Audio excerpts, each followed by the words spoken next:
कि आरएसएस गुरु दक्षिणा के नाम पर करोड़ों नहीं अरबों कूटे, लेकिन वो किसी को नहीं बताएगा कि कौन लोग आपके ऊपर ये दौलत लुटाने वाले हैं और खुद कहां से कमा रहे हैं।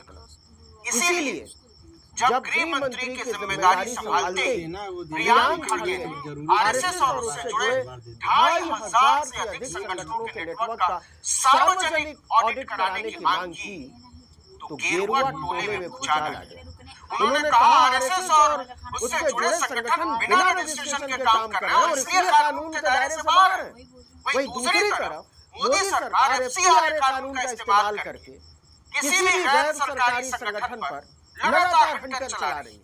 इस कानून का इस्तेमाल अंतर्राष्ट्रीय संगठनों या अंतर्राष्ट्रीय फंड पाने वाले घरेलू संगठनों की गतिविधियों पर रोक लगाने के लिए किया जा रहा है, जिससे नागरिक अधिकारों, मानवीय कार्यों और धार्मिक स्वतंत्रता पर असर पड़ रहा है।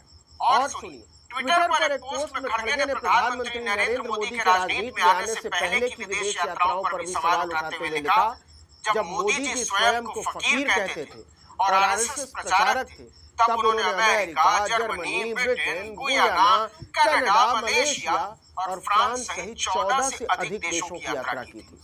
उन यात्राओं का खर्च किसने उठाया? क्या इसके लिए आरएसएस यानी तथाकथित रजिस्ट्रेशन वाले एनजीओ ने पैसे दिए थे?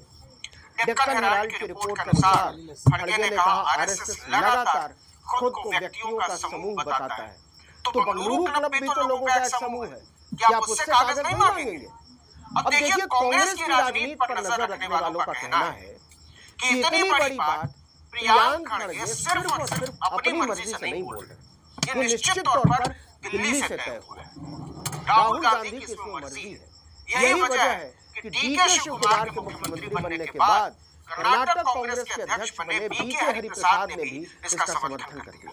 Mr. Priyank Kharge ji is Home Minister of the government. He is a government. उन्होंने आरएसएस के रजिस्ट्रेशन को लेकर प्रियांक खड़गे के बयान पर कहा कि वो सरकार में गृह मंत्री हैं और संविधान के दायरे में रहकर काम कर रहे हैं, उन्हें ऐसा करने का पूरा अधिकार है। जो भी संगठन खुद को देशभक्त बताता है उसका रजिस्ट्रेशन होना चाहिए। आरएसएस खुद को एक सांस्कृतिक और देशभक्त संगठन बताता है, इसलिए उसका रजिस्ट्रेशन होना ही चाहिए। अगर रजिस्ट्रेशन नहीं होता है तो क्या कार्रवाई की जाए, ये तय करना गृह मंत्री का काम। प्रियांक खड़गे के रुख से मची खलबली का अंदाजा इसी से लगाइए कि भाजपा नेहरू और इंदिरा तक पहुंच गई। बीजेपी नेता सीटी रवि ने दावा किया कि जवाहरलाल नेहरू और इंदिरा गांधी ने भी आरएसएस पर प्रतिबंध लगाने की कोशिश की थी, लेकिन कामयाब नहीं हुए।